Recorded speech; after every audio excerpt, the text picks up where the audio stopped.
Hello, good day wherever you are all over the world. My name is Mr. Raphael Isieme, MD CEO, Lead Homes and Property, and today I want to discuss with you the difference between a certificate of occupancy and a governor's consent. But before we begin, we must get something clear enough that all lands belongs to the state government according to the Land Use Act of 1978.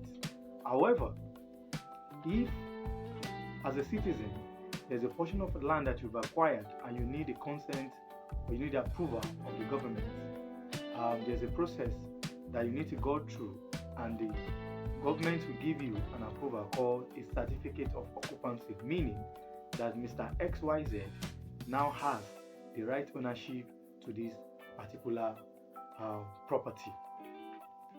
Now, and this can also be done as an individual as well as an entity. Now the question is this: how does a governor's consent comes in? The reason is this: a certificate of occupancy can only be issued on just a single name.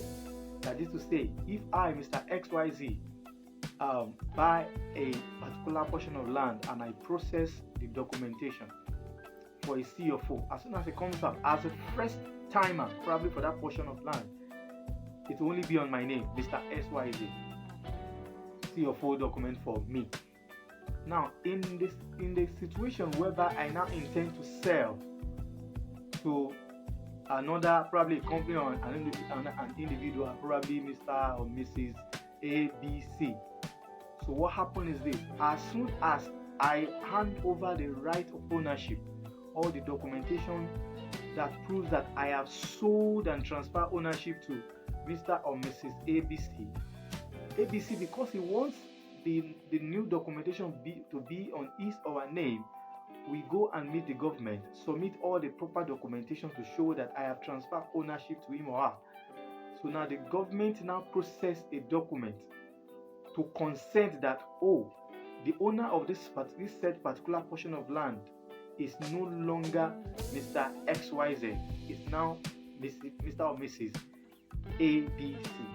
So what happened in that sense is there will now be a document that is called Governor's Consent, issued in the name of Mr. or Mrs. ABC. So don't let's get it twisted.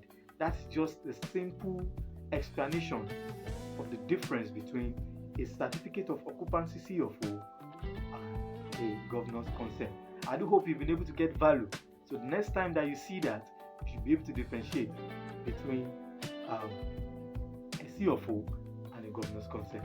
I do hope you loved this video that you just watched. Please click on the subscribe button so that you can see many more of the video that is coming up, so I can also be a beneficiary. As well, you can share, add your comment for any other content that you might like me to drop later or in the future. Thanks for watching once again.